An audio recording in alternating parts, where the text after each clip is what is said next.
On the recording of this video, Phantom Liberty has officially turned 1 year old, and what an expansion to celebrate. The dark, gritty detective story, the amazing new characters, the gorgeous location of Dogtown. It is honestly a phenomenal expansion that made me love Cyberpunk even more than I had before. So to celebrate its 1 year anniversary, I thought we'd do a compilation of all of the major conflicts that have happened over the years leading up to this expansion, which essentially has been set up thanks to the actions of the presidents of America over the years. Here we will look at the corrupt government of the United States, their international relations with other countries, the massive event of the Night City Holocaust, and of course, the Unification War, in which this expansion has major themes of within. So grab a drink and enjoy a long compilation of all of the major conflicts within the Cyberpunk universe.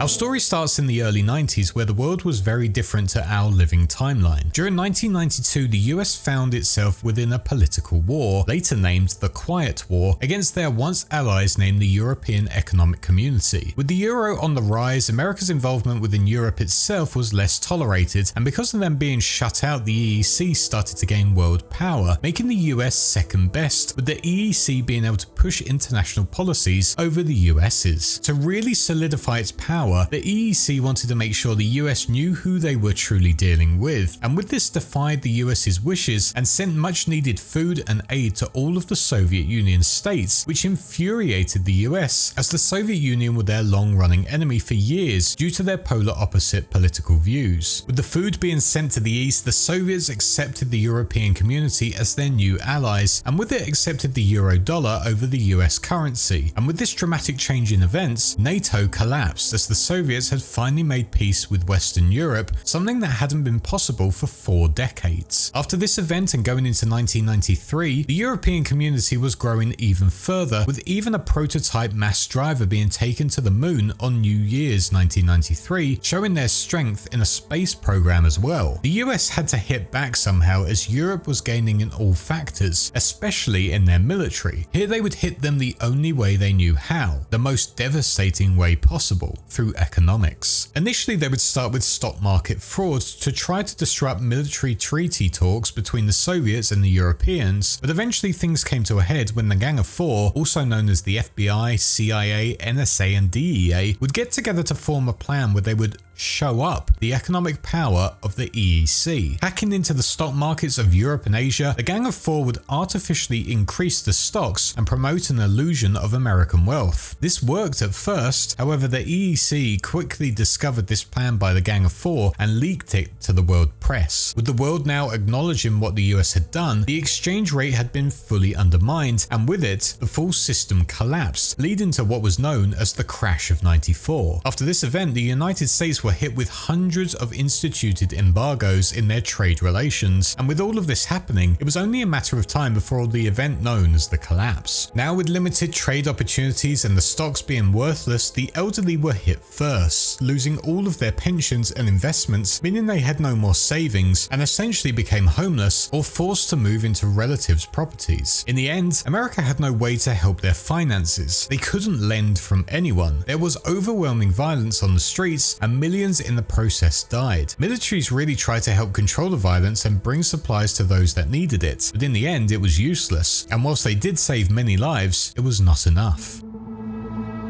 Whilst this was going on, America also had their eye on some of the countries below them and saw them as a good opportunity to help their economy. There was still 9 years or so before the fears of Y2K kicked in, and for the most part, the rest of the world's economies were still stable. However, there was one thing that was not sitting right with most of the world, and more specifically with the Southern American countries, and that was the United States interventionist actions in everything, as we mentioned earlier. With their nose being stuck into everything countries got up to, the South American countries started coming together to condemn the US government and form together into the Organization of American States, which would consist of the countries Argentina, Bolivia, Brazil, Chile, Colombia, Costa Rica, Guatemala, Honduras, Nicaragua, which is the British way of pronouncing it by the way, Peru, and Venezuela. At this same time, the treaty holding the Panama Canal as a place for all of the countries to own to some extent had now expired, and because of it, the government took back full control of it. America, watching over all of this, was furious at the fact that they had lost a trade link of the canal, and without a moment's hesitation send their own military forces to Panama to forcibly take the canal over to own it for themselves. The way they got around doing this military act was by stating it was a national defense issue that had to be resolved immediately. But for the Organization of American States, they weren't accepting this and immediately started to defend their own lands to make sure America could not take the canal, so they could then go on to rule over all of the South. The Mexican National Army also got involved in all of this and took to the hills and fought a guerrilla warfare from over the Honduran and Nicaraguan borders. By 1994, things hadn't settled down, in fact quite the opposite. By this point, the US was intervening in all of the nations listed, and finally the South American nations had had enough. It was time to fight back their oppressors as a full-scale war was just about to begin. The war was a lot like that of Vietnam, with American troops having to fight against native troops who knew the ins and outs of their land, able to use guerrilla warfare on their unsuspected targets, and embarrass them on many occasions. But the US had a plan. Within the early 90s, they had been actively developing their technology, and in that time had gone on to create a light infantry battalion of elite cyber soldiers who were being actively deployed to fight in this new Central American conflict and would turn the tide on many occasions. Alongside this, during the years of 1991 and 1992, the US also deployed anti-drug bioagents to cut down on the supply of illegal drugs all over the world. This would go amazingly for the US, as the drug lords of South America would be hit massively, as they were the main suppliers to the US market. But this got even worse when their narcotic producing plants would go on to be destroyed, leaving them without their whole business and empire. Furious at the US, the drug lords of the South used their connections with their large EEC corporations to help them strike back and target the DEA specifically on all of their fronts. It is unknown whether the Eurocorps were actually working hand in hand with the drug lords, or if they just saw this as a perfect opportunity to weaken America's resources. Either way, it didn't matter. The Eurocorps were involved and the hit back against the US government was fully on. But because of this, the Gang of Four, who were deep in the government pulling the strings, were growing more and more paranoid about how people were hitting back against the US and saw another opportunity to expand the war, as they would go on to send all of the national armed forces further south to take more land and hit back against anyone threatening the US government and their businesses. Now with the large-scale war within South America in full swing, the exact same outcome as Vietnam was happening with America, not learning anything from their last war. Heavy machinery was sent in its droves to some areas for them to try and chase down guerrilla fighters, but as to be expected, this did not work, as the enemy would hide away in their shelters, taking out troops one by one and leaving them utterly clueless. American troops simply could not fight against an enemy that would blend in with their surroundings, know their environment, and could go in and out of the general population when need be. On top of that, having American troops within their countries only added to the South American forces, as the population would join their ranks to try and out the US forces from their land, causing some battles where the US troops would be outmatched by the populace, with some acts of sabotage becoming the new norm. The US tried desperately to use propaganda techniques to win their war, however this was useless, as the people did not buy it in the slightest. The reason why the Americans could not win over the hearts of the population was mainly through the act of the DEA and their clampdown on the drug empires. Local economies down within the South would be empowered massively by this influx of drug money. Even if you weren't involved in making or selling drugs within your community, those who did pay your wages were most likely involved in some way. Due to how this economy worked, this allowed the drug lords to rise to power over the years, and because of how much power they were able to acquire due to their massive involvement in the country's economies, this meant that governments were powerless to fight back against them and just had to allow them to operate as they so wished. But now that America had got involved shutting down all of the drug lords and their operations, the country's economies and livelihoods were falling to pieces, with many people being forced to be homeless, and knowing full well that this was thanks to the American government, it didn't take long before many of the general public were doing anything they could to also strike back against the US forces. With so many similarities being compared to Vietnam, the American forces seem to be doing the exact same tactical strategies once again. Within Vietnam, that war had created the airmobile concept, and now within the first Central American conflict, they had molded that airmobile unit into a total aerodyne transport and combat outfit. Luckily for them, the one thing they did learn during that war was that helicopters could not deal with the thick forests in the face of interlocking anti-aircraft fire, but now with their aerodynes, they could combat that, as they were fast and had great aerial dexterity, and with that technology, they were not limited any longer. With this revelation, the world's Aerodyne production was dedicated to produce better VTOLs that were to be used for combat in this war specifically. This whole jump in technology was so significant that even by the year of 2020, the Aerodynes flying the land would be based off the design of the AVX-2, the first viable combat Aerodyne that was made for the First Central American War. With the American Army now becoming extremely efficient with their new air mobility units, it almost looked like a certain victory for them over the South American countries, but there was still lots to do. During the later half of the war, America launched multiple attacks that would go on to last 24 hours, that they would label as continuous battle tactics. And with all of this going on, this started reversing the heavy casualty ratio back in the favor of the American forces. But before America could clinch the victory, the stock market crash of 1994 snowballed into the collapse of 1995, and because of it and what it meant, the Gang of Four began recalling all of the US ground troops, believing they would be needed more on home soil. This was a smart move as the collapse saw the federal authority get destroyed completely within the year of 1996, and anarchy started kicking off on the streets, starting a new era of martial law within the USA. Despite a war that lasted 4 years, beginning in 1990, the end result was essentially null and void, and neither side really won anything. The only reason America pulled out was due to their own economic crisis, which they themselves put themselves in. Maybe this was payback for what they had done to the South American countries, and now they were equal. But regardless, the tension between America and many other countries was still at an all-time high, and there were still some forces in the Panama Canal zone ready for, if anything, were to kick off once again.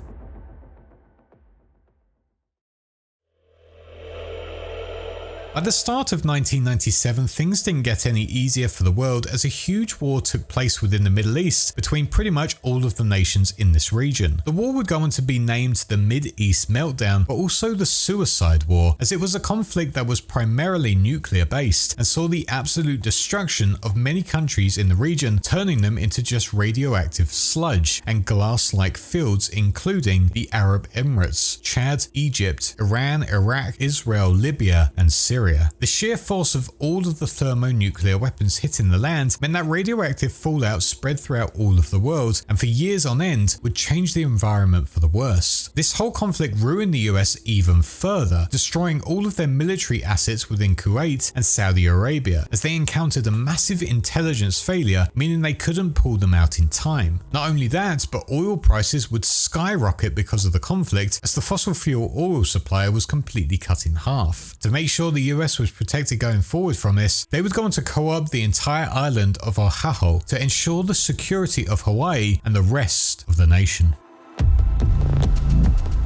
Out within Korea, both the North and the South were back at war for the second time in their history, with the South claiming the North had violated their airspace despite no foreign radar picking up any activity. As fighting waged on in the year of 1999, there was death and violence all over the two countries, ruining both of their economies. However, for the corporations who were supposedly involved within this war, they were going to see massive profits from it as they supplied both sides with military equipment. Arasaka's family Kabuto personal shelter, for example, made record sales in South Korea as the people were being threatened by the North's Nodong-13 nuclear missile. I'm trying to be mature and culturally sensitive here, but a weapon called Nodong-13 just makes me laugh. This war was incredibly bloody, and it seemed like no one was ultimately winning it after a year. It also became clear that there were dodgy dealings going on behind closed doors, where one Japanese government official was reported as saying, "In the long run, the Korean War will only benefit us." This quote got out, and the person saying it got immediately discharged from their role. This only fueled the idea even further that Japan were aiding South Korea in this war, and because of those speculations, an investigation started to see if that theory was indeed true. 2 years on, and the war was still going on with no real change and no end in sight. For the South Korean government, they got so anxious during this time that they believed this would not only be the end of South Korea, but it would be the end of Korea in general. But luckily their worries would die down just a little bit, as not long in this second year of conflict, South Korea finally seized control of 15% of the North's territory, which massively boosted all of the morale for the military and the public as well. By 2004 going into 2005, the Second Korean War was finally coming to an end, as the North had its Chinese aid completely cut off, as the South were going to run a bombing raid on one of the dams. With China unable to supply the North, the South Korean armies could invade the capital city city of Pyongyang, which would last 3 days until finally Kim Jong II was officially removed from power, ending the war in February 2005. With this war won for South Korea, they would claim all of the parts of the North and turn themselves into the United Republic of Korea, a new age in their history. The general responsible for their great victory, General Lee Yong-yoon, went on to be elected as the first president of this new country. However, almost immediately got himself into a massive controversial news story, as he was rumored of being in close alliance with the corporation of Arasaka and Japan that was signed at the Royal Palace. However, these rumors never came to light, as within just a few weeks, Lee and many others were going to be killed by a bomb blast that leveled the palace. This was also followed by General Lee's brother Lee Ho-tong being shot down in his F-16 by Korean Air Force pursuers as he tried to get to China. As the plane landed on Chinese soil, his body was never found, and why he was leaving there was left a mystery as well. Korea after this would go on to choose another national war hero as their new leader, the General Sun Jin Park, to help lead the new United Republic of Korea into a bright and positive future.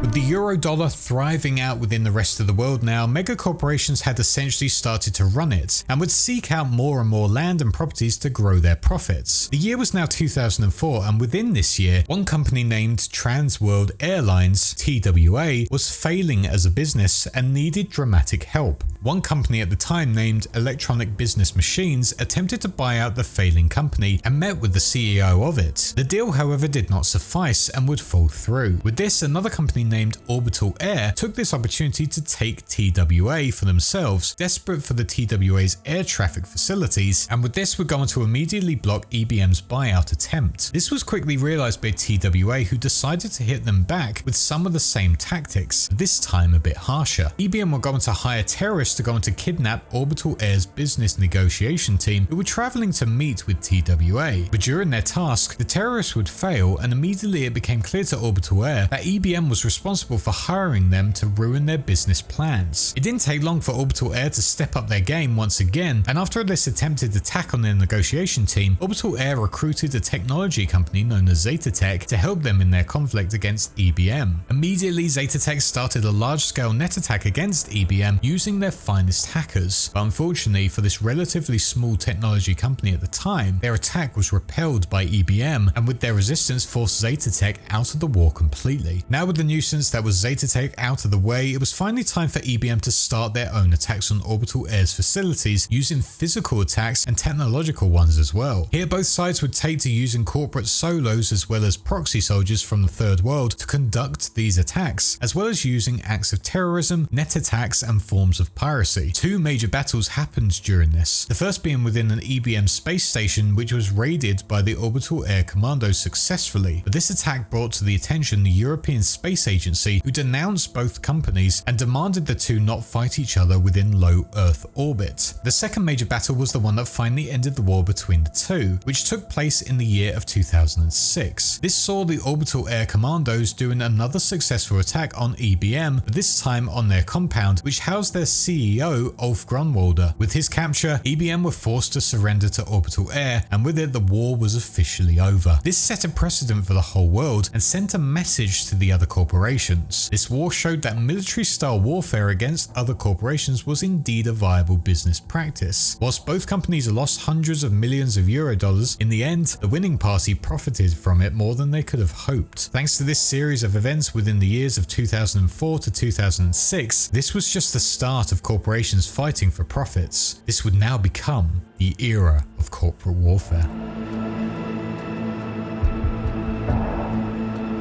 During the midst of the first corporate war, the collapse had hit America hard, and with it thousands of people would become homeless, as well as thousands dying in the riots. Y2K only added to those problems as people would panic about what their life was going to bring them going into the new millennium. But by the year of 2003, things were settling down a little bit in the United States, and things were going back to normal to some extent. With this, the Department of Defense as well as the DEA decided it was time to focus once again on their problem within Central America, something they had to abandon abandoned when the crash of '94 happened. Now getting through one of the worst times in their history, the government was certain that their military units they had developed over the years with the AVs and cybernetics were in the best place they could be. And with Central America suffering greatly from everything over the past few years, this would just be a simple cleanup task and they could finally defeat all of the South American drug lords. Once again, the DEA and the Department of Defense made the excuse that these drug lords and people in power down in the South American countries were a threat to the US's economy, ignoring the fact that the wide majority of the drugs made was sold within the USA as artificial designer narcotics and were advertised with the phrase "Buy American." It was quite clear to many people, even some within the US, that this war was nothing more than a desperate land grab attempt to essentially grab all of their resources so they could have a solid hold over the entire Western Hemisphere. This whole event also distracted the US population's attention away from the terrible actions of the Gang of Four, who had caused the events of the crash in the first place and had ruined the reputation and economy of the US over the years. With them now setting up a questionable war, it would mean they could stay in power just a little longer. However, once again, this war would get the Euro Corporation involved as they had a solid economic hold over South America. As the war officially kicked off, the US poured all of their resources into their military and air units to try and gain complete domination over the hemisphere, but they were met with strong resistance as the Eurocorps would also pump millions into helping the South Am countries defend their land, equipping them with the latest weapons and technology and also setting up training camps for their soldiers. On top of that, the Eurocorps also hired Neo-Soviet Union military advisors to help in the war, who held the age-old fighting war tactic of "let's you and him fight." Ultimately, the Eurocorps didn't want to directly contest the American military. The real plan was just to make their invasion come at a massive cost, and they would be forced to leave the area after suffering a defeat, essentially the same as what happened to them within Vietnam and Afghanistan. But the US, specifically the Gang of Four, were adamant that they were going to win this war, as they would invade the inhospitable countries of Colombia, Ecuador, Peru and Venezuela in full force, focusing their battles within the jungles and mountains against passionate, proud guerrilla fighters once again, who were desperate to defend their lands. For 8 years, the American forces tried to hit back against the native troops, but there was no budging at all, and throughout all of that time no land had been won and barely any victories were documented. This absolutely devastated the US's economy, shock to no one, frustrating the population, who turned their attention back to the Gang of Four, who they started blaming for everything that had happened over the years. With their population dwindling, it was quite clear that their plan of winning the war and gaining the trust of people was not going to work. Their power had come to an end. After many years in power, pushing the US into some of its darkest days ever, the Gang of Four were finally forced out of the government offices as new reforms were passed by the new Congress. But despite all of that, the war still continued, but at a reduced level, devolving down into a series of small firefights. But it was pointless. There was nothing to gain, and if they couldn't win any significant battles in 8 years, they weren't going to do it now when money was being redirected to more domestic issues. So with that all said and done, the US officially gave up and ended the war with the native countries and the Eurocorps claiming their victory. The task for the US now was to start bringing back their troops and technology. However, this is where one of the biggest tragedies happened for the US Army. Previously in the war, a massively understaffed military had gone on to hire thousands of civilian contractors who were now relatively skilled but were desperate for any form of work before the Second War began. Now that the war had ended, over 500,000 of them were located within Panama City, as well as other military bases within Panama and Colombia. But tragically for them, the new Congress had now brought in many new bills, which included severe budget cuts to try and curtail the amount of money available for the withdrawal to the US. But with many decisions being discussed within Congress, it finally came to the conclusion that their only option was to abandon the civilians in Panama, terminating their employment to save money and leaving them out there, whilst the rest of the focus went on to withdrawing the other, more important military units. More specifically, all of the high-ranking soldiers, as well as tanks and other bits of hardware. This went down terribly, as one could expect, with many of the abandoned population wanting to seek revenge on the government, who had essentially left them for dead after abusing them for many years in a war that was never winnable. This all resulted in the formation of the new nomad clan named Metacorp, led by Jonathan Meta, a renowned soldier who had made a name for himself in the years before the end of the second conflict. Meta was outraged at how he and his comrades had just been left with nothing and would begin stealing equipment from the US government that would cost them billions, and would use it to set up their own nation simply named Metakey. But other lives would also be ruined by this war, and for one individual of Robert John Linder, he would go on to lose a true friend who would sacrifice himself to save Robert, as well as losing his own arm. Renaming himself to Johnny Silverhand, he would remember these events and would never forgive those in power for putting him and his comrades in that position.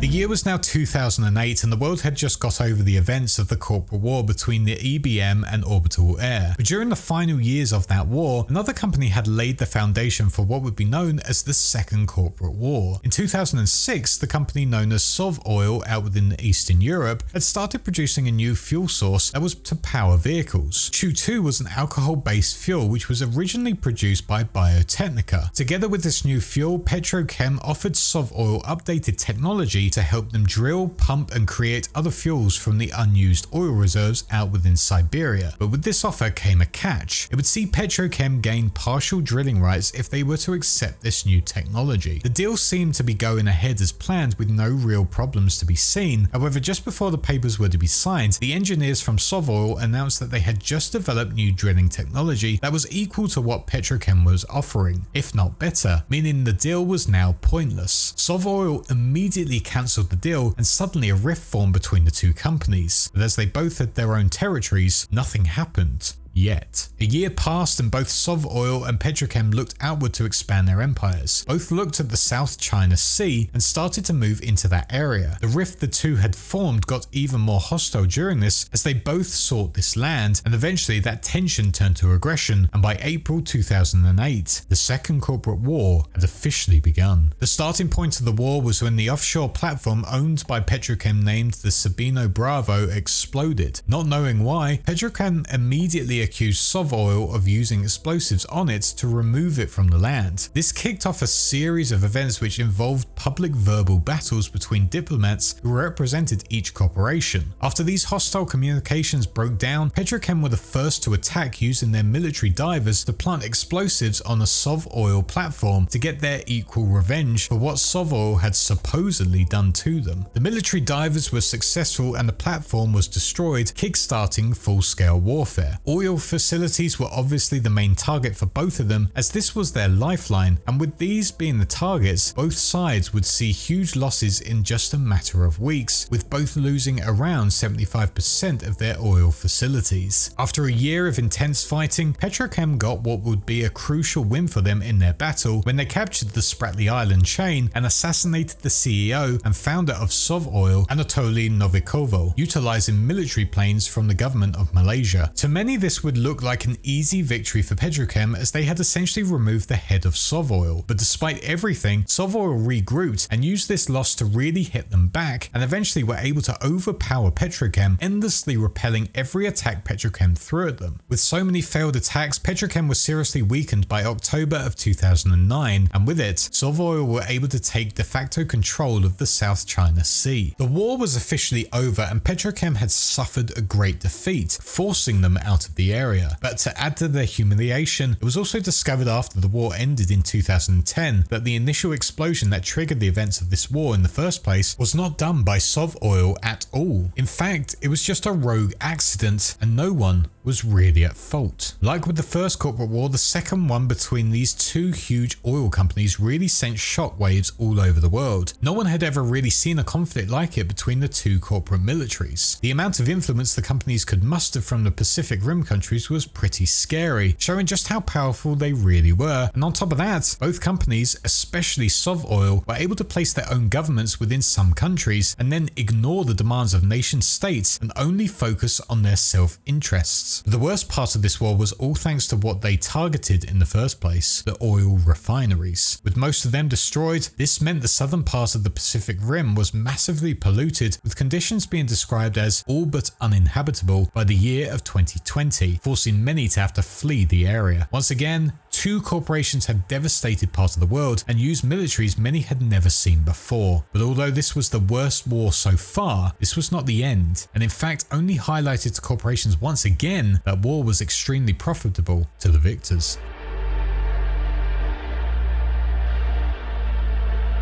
For 6 years, the world had gone back to a somewhat form of normal, with no corporations trying to take each other out or countries obliterating one another. However, going into 2016, a very different war between two factions was about to take place. During a check by some examiners from the Los Angeles Chamber of Commerce, these individuals were going to find that there had been a confidence scheme being organized by a few investment counselors at the company Merrill, Asukaga and Finch. These individuals would be targeting private investors and would use the Rothstein Fund as leverage. The Rothstein Fund being a subsidiary of the Bank of New York City. Finding this vital information, the investigators would immediately notify the district attorney's office, who began investigating immediately the next day. Hearing about what had been going on, the Rothstein Fund was furious at MANF's lack of willingness to help with the investigation and pleading they knew nothing about what had been happening, and with it would turn in everything they had over to the DA's office. On top of that, the Rothstein Fund would also hire a ton of local street netrunners to start probing their data fortresses to find what had really been going on within their company. Seeing that netrunners were being used, MANF saw this as a direct attack on their company and immediately took action, bolstering their net defenses and also using their own private netrunners to launch their own attack on the Rothstein Fund, targeting their financial targets first. But MANF didn't stop there and upped their attacks even further, focusing their efforts on destroying all of the Rothstein's computer systems, which would escalate things even further. With all of this happening, data fortresses became heavily armed as everyone waited to see what was going to happen next. But with all of this happening, Netwatch, the worldwide net policing organization based in London, took action and limited net access for everyone trying to desperately crack down on computer crime, on top of doing regular sweeps which would result in numerous arrests as well as flatlining individuals. With the net being off limits for their attacks, both parties sought out the help of mercenaries, and for a short 12-hour period, small battles took place within low Earth orbit and on Earth as they tried desperately to destroy the physical locations of their enemy's net communications gear. Despite these battles being small in scale compared to the previous corporate wars, many lives were lost during it, and on top of that, millions of Eurodollars were lost in material destruction. For 6 months, this net war continued, with many raid attacks providing no real use to either side, with it being said that the 12 hours of conflict did more damage to both sides than their battling for a half a year. Eventually, the war came to a close as the Rothstein Fund just simply ceased to exist. For the MANF, however, they were going to deliver the corpses of the two of their executives who had started this series of events over to the LADA, and on top of that, offered to pay for all of the damages caused within low Earth orbit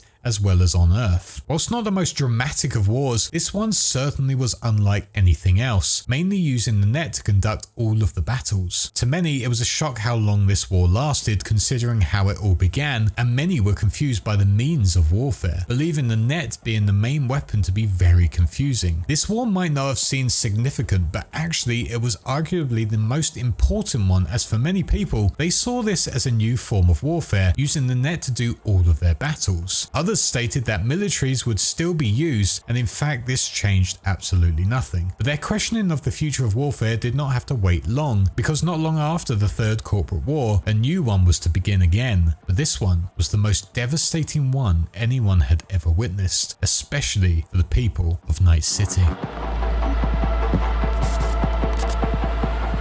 As the world went into the year of 2021, a very familiar thing was to happen, something many would remember. This involved the megacorp IHAG, who specialized in underwater shipping and tech. Unfortunately for the company, like with Transworld Airlines back in 2004, they were to go completely bankrupt, which would immediately bring two parties into the equation, who both wanted to buy them out and take their assets for themselves. These two aquacorps were Sino, located within France, and OTEC, an American American organization based within Hawaii. Like with the original corporate war, both parties took to manipulating the stock market and played around with economic warfare. But this only made things worse, and as time progressed on, it was only a matter of time before true fighting was to take place. With both companies being financially equal, combat was their only option to seize control of IHAG. In November of 2021, OTEC would officially start the conflict by sending in a strike force to intercept Sino negotiators and stop them from attending the talks. A very similar move to what happened within the first corporate war once again. But Sino were quick to act as they sent netrunners to attack the financial exchanges, and with it devalued OTEC's stock. With both parties getting more and more hostile towards one another, neither of them realized that the Eurobank was working behind the scenes to manipulate both the corporations into driving themselves into their own debt. Essentially, Eurobank's plan were to drive them out of business, and with them gone, acquire all of the assets of the IHAG, OTEC and Sino, and with them turn Europe into the dominant global nautical tech and shipping power. But as all the parties continued to devalue each other, it quickly became apparent to the rest of the world that if this were to continue, there was to potentially be another global crisis, as the economy depended heavily on shipping and ocean-based food, minerals and energy production. As fighting continued on between the two megacorps, it became apparent that both were at a stalemate and could not break through. This made both of them consider new options, leading to them both bringing in outside militaries to help them with their conflict. Proper militaries with state-of-the-art equipment that were capable of large-scale warfare and could easily wipe out their rivals. The American-run OTEC turned to the American-based armaments manufacturer and security force known as Militech for their military needs, but this was quickly followed up by Sino hiring the Japanese-based corporation called Arasaka Corporation, who were the most influential megacorps seen within the modern age, with some of the finest technology the world had ever seen. But with the hiring of these two megacorps, Arasaka nor Militech actually wanted open warfare with each other. Instead, they just saw the corporations they teamed up with as an avenue to generate massive profits, as well as a means to promote the effectiveness of their services to the rest of the world. But this was to quickly fall apart when an Arasaka advisor working with the Sino strike force was selectively targeted and killed by Militech security at an OTEC facility, as she was not wearing her corporate uniform, which would have identified her as a non-combatant. In response to this, a Militech-owned vessel was targeted by an automated Arasaka torpedo system, as the vessel contained supplies going to OTEC through Sino-controlled waters. Due to these series of events, tension rose even further by 2022. By this point though, the world governments had also gotten involved in everything and started seizing some of the isolated properties of OTEC, IHAG and Sino in what was said to be a form of protective custody. This act only led to further conflicts between the two, as well as other governmental forces. These conflicts however triggered the next series of events when in February 2022, global pressure forced Sino and OTEC to come together and negotiate once and for all. But there was one problem with this. Arasaka and Militech had gone above and beyond their contractual obligations, and now the tension between these two had become even more hostile. Due to so many different events over the years and a series of multiple accidental damages caused to each other's assets, this war for Arasaka and Militech had become a personal one, and while Sino and OTEC came to an agreement and ultimately an end during the early months of 2022, for the two other megacorps, they had now entered what would be known as the Shadow War. The date was the 20th of February 2022, and Eurobank realized their initial plans for the takeover of all their corporations was not going to work due to the involvement of both Arasaka and Militech, and because of that sole reason, they had to get both Sino and OTEC to work things out and create peace once again. That, or the global crisis, would be real. With the talks being successful, both of the corporations cancelled their agreements with the security teams of Arasaka and Militech and went back to running their corporations peacefully once again. For Arasaka, they hadn't forgotten what Militech had done, and because of it were seeking their revenge. For years, Saburo Arasaka had considered Donald Lundy, the founder of Militech, a real threat to him and his company's goal, and even after Lundy's death, Militech still stood in his way. On the 6th of March that same year, a new prototype black program called the Soul Killer 2.5, which Arasaka had stolen the plans for themselves a few years ago, was completed and was planted into the SmartLink processor of a Militech executive. The program worked exactly how they wanted, and because of it, Arasaka was able to capture his mind and lead an assault on Militech's Night City office. This event, however, took both parties out of what was the Shadow War, and once again things were heating up and conflict was inevitable. Both corporations had entered the Hot War.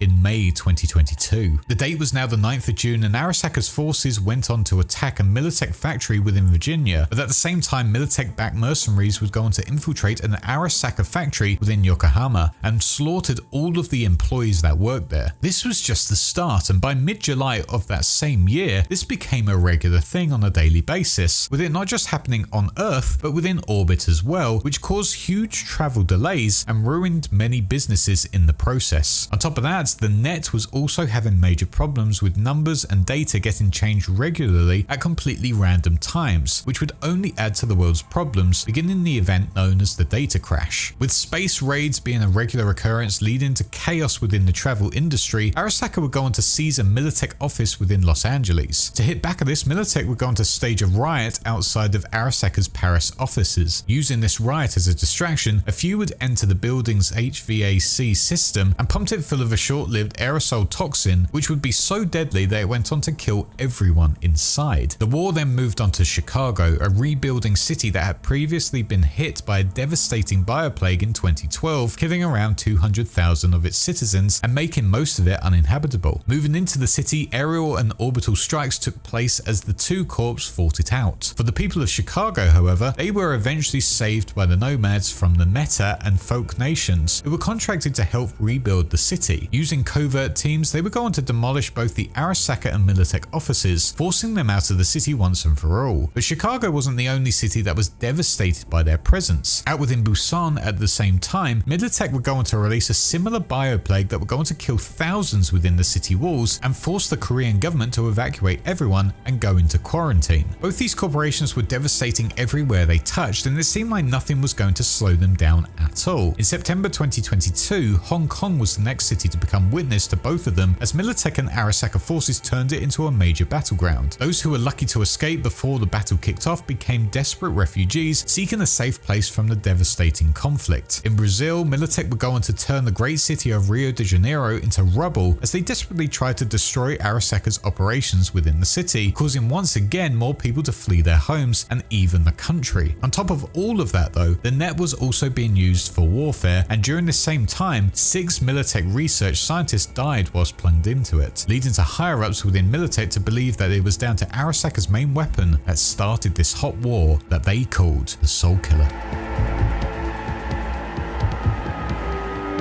By the month of September in 2022, the European Space Agency, who were desperately trying to carry on despite the devastating war going on down on Earth, were in the process of completing the orbital space station named the O'Neill 2. Here they would utilize the best high rider workforce, humans who had been born in space or lived there for most of their lives, and also who had worked previously on the first O'Neill space station. The main goal of this construction was to supposedly enhance humanity's expansion into space, but little did the constructors know their work life was to be absolute hell. Working like any other megacorp, the ESA did not care for their workers' rights, giving them little to no rest or recuperation and forcing them to work in extremely dangerous environments. This would lead to at first peaceful protests about working conditions. However, this was quickly met with violent, disproportionate use of force, with the main aim to break the morale of the workforce. By the 29th of September 2022, there was a boiling point between the workers and the ESA's station masters, which was also met with a fear of becoming collateral due to the ever-intensifying war between Militech and Arasaka. Eventually, the High Riders were able to come up with a plan to overwhelm the ESA security and take over full control, making themselves independent from ESA and EEC control. They knew they could win this as they outnumbered the ESA forces 40-1 and knew that the ESA did not have enough guns and resources to hold them back. Also learning information about their reinforcement timetable to pick the best time to do it. Knowing the ins and outs of the O'Neill 2, once they overwhelmed the security, they would take over control and start an orbital bombardment of a number of key ESA and EEC facilities, as well as tactical defensive destruction of a number of corporate-owned orbital weapons. This conflict lasted just 7 hours and was extremely efficient for the High Riders, who had now officially become free from control along with other low Earth orbit colonies. With no allegiance to anyone on Earth, those in the space stations would be seen as neutral to the ongoing ground war between Arasaka and Militech. but considering how much power they now held within orbit, both Japan and the United States of America were eager to get on their side and instantly recognized them as the new high-rider Confederate government within O'Neill 2. By the fall of 2022, some parts of the world had had enough, and for Southern California and the Republic of Texas, they were going to fully nationalize all Arasaka and Militech facilities within their borders. After seeing this, the EEC stated that if war did not stop, they would do the same in their regions. For a time, this worked until a Militech showroom in Italy was invaded, and immediately the EEC carried out its threat and began nationalizing all Arasaka and Militech facilities in Europe. But for Arasaka and Militech, both of them protested this and stated it was done by the EEC themselves to justify their nationalization plans and take all of their assets for themselves. But it didn't stop the EEC, as Japan also was inspired to do the same, but as their Prime Minister went to gather their assets and seize control of Arasaka, Saburo used his influence to keep the PM away from his company. This did not last long, however, as Saburo's rebel son Yorinobu Arasaka would go on to supply information to the government of Japan, which would eventually lead them to nationalizing all of Arasaka's assets. With Japan taking action, it was now down to the United States to end the global conflict once and for all. With this, President Elizabeth Kress, the ex-Militech president, reactivated the commission of Militech CEO Donald Lundy to work with the government. With the act, Militech gave over all of their assets and fully nationalized Militech, much to Lundy's frustrations. With Japan owning Arasaka's assets and the USA owning Militech's, peace could finally be on the table and the global war was now over. But things didn't stop there, as Arasaka still held facilities within the Western Hemisphere, making President Kress desperate to remove them from all of North America for her own personal goals and to benefit Militech. For one city, however, the conflict was still going on between Militech and Arasaka. That was in the city of Night City itself. With Saburo's own son, Kei, remaining in Night City, he was completely cut off from all of their assets, and because of that, many of Arasaka's forces moved into Night City to build their corp again. Tension rose because of this, and in 2023, a number of prominent national figures within the US had been murdered when attempting to connect to the net. Once again, Arasaka had been using the Soul Killer to assassinate key targets to force policy changes. This would work as Militech would retreat from the city, considering it truly a lost cause, but also to devise a plan to fully destroy Arasaka. This all came to a head on the 20th of August 2023 when a small nuclear device was detonated by a strike team consisting of Afterlife's rogue, legendary solo Morgan Blackhand, and notorious rocker Johnny Silverhand, which completely destroyed the Arasaka Tower, killing 12,000 employees of that corporation. Not only did it destroy the building and its people, but it also covered the city in debris and coated the city in a red mist that would linger for ages, as well as setting off a series of chain reactions, gas line explosions, transformer explosions, and intense fires, ultimately leaving the corporate center of Night City as a radioactive hot zone. With Arasaka majorly hit by this event, Militech moved back into the city and cleaned out all of the remaining Arasaka forces, leading to the hot war being officially over. President Kress, however, did not stop there, putting all of the blame for the explosion and destruction of the city center on Arasaka themselves, as they supposedly housed a failsafe nuclear device in the tower so they could set it off and take out the superior Militech. With them out of the way, she could finally restore the country and rename it the new United States, and by 2025, Militech had become the national army of the US, wiping out the enemy forces and finally bringing about the end of the Fourth Corporate War. For Night City, however, it now had to start the rebuilding process, and for many it was a time of horror, as they had experienced a nuclear blast in their home city and the death of many people as a result. Something that still to this date in 2077 is remembered, and as a result, both Militech and Arasaka themselves are not to be trusted because of it.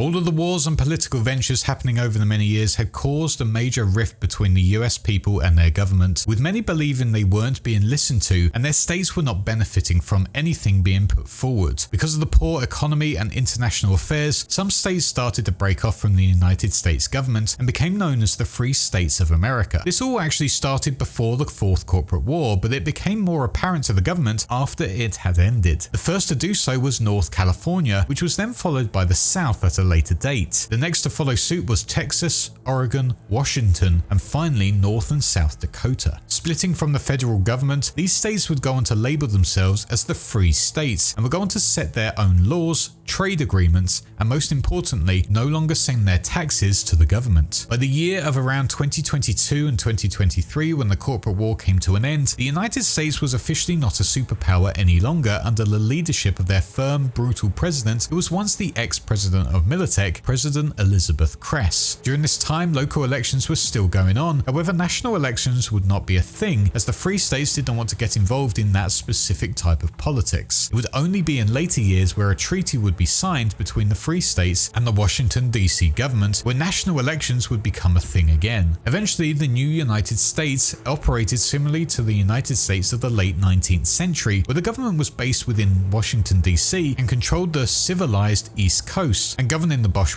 Corridor. However, when it got to the Mississippi River, the federal government had no power at all, as that was all run by what they considered the Wild West. The year was now 2069 and the new president was to be elected who had beaten the long-serving Elizabeth Kress. This president was to be Rosalind Myers, and almost immediately on being elected, Myers suggested a way to finally bring an end to this separation of the government and the Free States, and suggested that they both end their petty feuds and unify into one strong nation once again. This would be labelled as the Unification Program and something Myers was extremely proud of. However, this did not go down well at all, with all of the other Free States believing they were going to be taken by force and lose all of their identities. Because of this response, it was almost inevitable that conflict was going to ensue and the new United States of America was going to be plunged into yet another war. With no budging from the Free States, the nationalized Militech forces as well as the former Free States of Southern California and Utah would go on to declare war on the Free States of Colorado, New Mexico, Wyoming, Montana, Arizona, Nevada, and Northern California. As for the states of Washington, Oregon, and Idaho, they would remain completely neutral in the conflict at the price of making some concessions to the federal government. The Republic of Texas didn't side with the NUSA or join the alliance either. Instead, it wanted its own society and rules, and because of that opposed both the warring sides. Out within the other states, there were other Free States that would have joined the fight against the government. However, because of how brutal the NUSA forces were, they were able to take over these Free States relatively quickly, catching them by complete surprise, and because of that found themselves with only one option, and that was to just surrender to them. The war had now officially begun, and the states of Colorado, New Mexico, Wyoming, Montana, and Arizona were the first to be hit by the new United States military with the help of South California and Utah. There was to be no stopping of their march to try and make the United States unified again and turning them into a superpower once more. Arasaka had also been thrown out of the country due to the nuke incident within Night City. Being a national enemy, any involvement with Arasaka was seen as criminal. However, during this mid-part of the unification conflict, behind the backs of the federal government and the NUSA military, Arasaka would go on to help fund the Free States in their efforts to try and re-establish its influence on North America. This new influx of money from this giant Japanese corporation massively helped all of the Free States as it provided them with the latest weaponry and technology throughout the lands, as well as corporate security advisors who could help them with their fight. But despite all of these new things, the NUSA military was still as powerful as ever, as they also had Militech's most advanced technology and were getting resources and backup from all of the rest of the federal states. With this progression in the war, conflicts kept escalating by the day, which would lead to the Battle of Ridgecrest within California, which became known at the time as the bloodiest conflict the war had ever seen, with over 3,070 people reported being dead within just one day. Sadly for the Free States, the federal states and their national military was just too much for them to handle, as most of them fell to the federal forces, all except two, those being Texas and Northern California. But of course, the federal troops weren't going to let them get away easily, as they were going to carpet bomb the capital city of Sacramento during the peak of the NUSA conflicts, killing many innocents and Free State troops once again, angering both Texas and Northern California as they saw there was no stopping the government from doing whatever they wanted. By this point in the war, Night City, which had been on the border of the NUSA allied South California or SoCal, had completely avoided all of the conflicts of this unification war so far. The reason was that its internal government wanted to make it so that it held a completely neutral perspective on anything going on within the country as a whole. However, this wasn't always an easy task. Seeing the war happening all around them, the citizens of Night City knew it was only a matter of time before the federal troops would be emerging on their doorsteps, taking over the city or carpet bombing them like they had with Sacramento. Because of this fear that was running throughout all of the city, corporations were the first to make it clear that being in this location was a bad idea, as the corporations would start to pull out all of their funding from the ongoing development of the Pacifica district, which was set out to be made into the most luxury resort you could ever go to, with amazing hotels, swimming pools, amusement parks, and great views out on the ocean, as well as views of their fantastic neon city. Things got so bad for the people of Night City, who had only just rebuilt from the horrifying red years after the nuking of Arasaka Tower, and now with the threat of war on their doorsteps and corporations pulling out all funding, the USSR, who was still fully functional at this time and supporting any party going against the federal government of the NUSA, sent humanitarian help to the people, with many independent observers claiming that this humanitarian help wasn't food and resources, but instead was truckloads of weapons. It didn't take long after that before citizens started having the same idea as the corporations and started to leave the city as well, trying to seek assistance and to take refuge within Texas. However, as they left the city and headed towards the east, they would go on to find that the border to Texas was officially closed to them, and they were forced to turn back to Night City. Things continued to heat up, and eventually an NUSA army division was suddenly spotted approaching Night City's outskirts. It really looked like all hope was lost during this point in time, and there was nothing that could save them here. However, the people of Night City were in luck, as their extremely experienced councilman of the time, Lucius Rhine, was able to use his contacts that he had gathered during his time in the Night City Council, and would go on to ask the exiled Arasaka Corporation for their protection. Despite all of the laws against Arasaka coming back to the NUSA, they did accept the call for help from the free state of Northern California, and more specifically Night City, as they would set sail and show up in their supercarrier at the Del Coronado Bay. As this supercarrier arrived, it took a few hours for the NUSA army to realize that there was nothing they could do in this instance against this mighty force of Arasaka, who could wipe them out and involve them in the war if they were to continue on their attack on Night City. And with this information, they were going to retreat from the area, saving Night City from being taken over completely. But this intervention of Arasaka now raised a problem. Clearly, the Free States would have their backing, but for the NUSA, if they were to continue down this path of trying to take North California and Texas, they would have to fight against the Arasaka forces, and that would almost certainly mean another grand-scale war, essentially the fifth corporate war between the nationalized Militech and federal government troops against the remaining Free States, Arasaka, and most likely the USSR. But Arasaka also did not want a full-scale war, as they too were still just getting over the events of 2023 and were rebuilding their corporation's relations. No one could afford things to escalate any further, and because of this, a peace treaty was put on the table. President Myers quickly signed the agreement in Arvin, South California, knowing full well it was not worth it, as it would go on to be named as the Arvin Accord, otherwise known as the Treaty of Unification.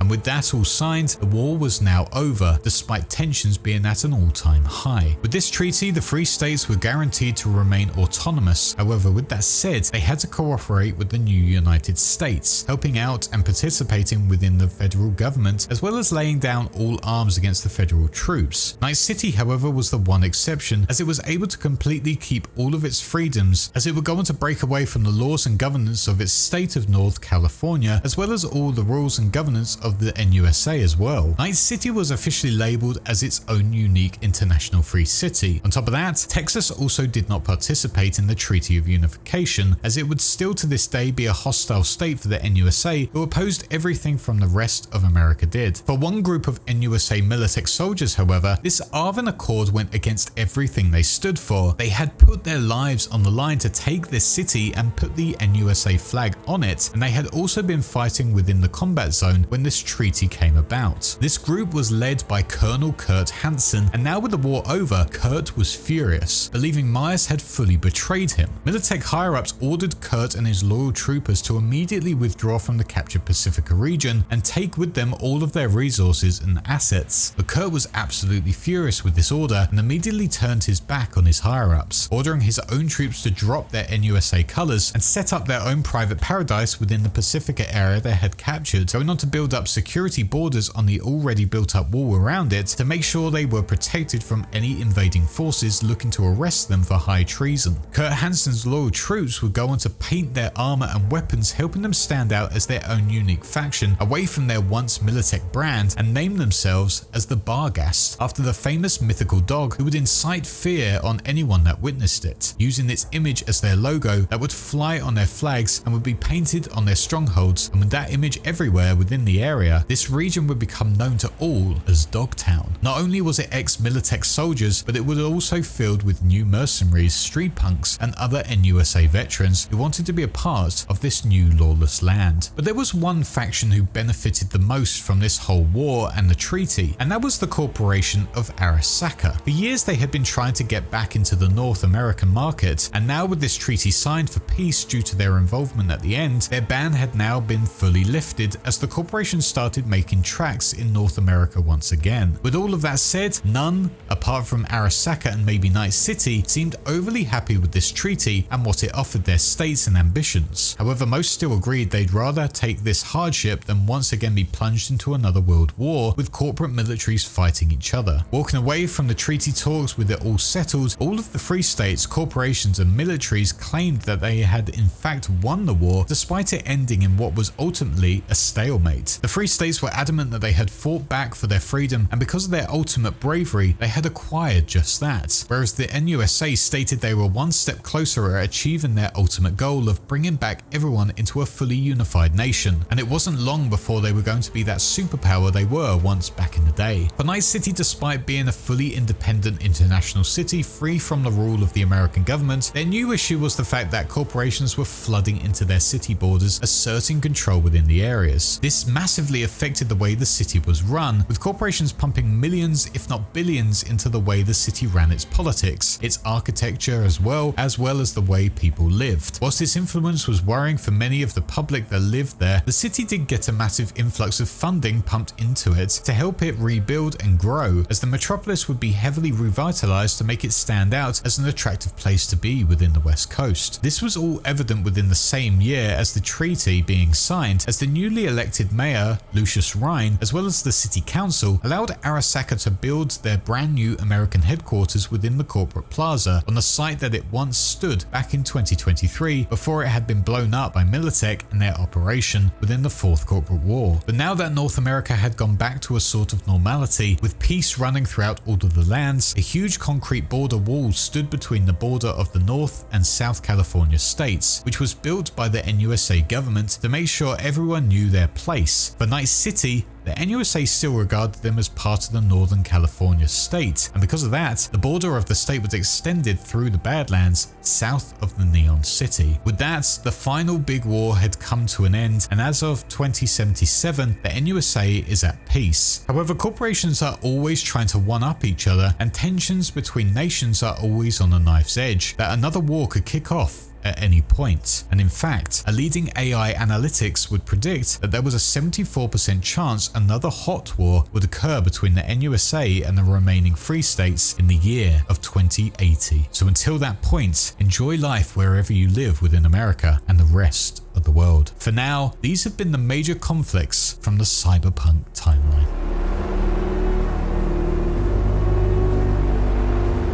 I want to say a huge thank you for watching this video, and do let me know what you thought of it and the Phantom Liberty expansion in the comments below, and it's hard to believe it's been a full year since that came out. I also want to say a massive thank you to my patrons for continuing to support this channel, including my small fishes, my big fishes, Greg and Oxfox, my YouTube channel Wise Ones, Sith Lord 906, Video Gamer 75 and RIP City, my sharks Alfred Correa, Jack T and Jason X117, and my Megalodons Sinus, Nia Park and Hazy Thoughts. If you enjoyed this video, please do leave a like, comment and sub if you haven't already, and if you want to support this channel further, all the links will be in the description below. But for now, a big thank you for watching again, and I shall see you all in the next one. Cheers.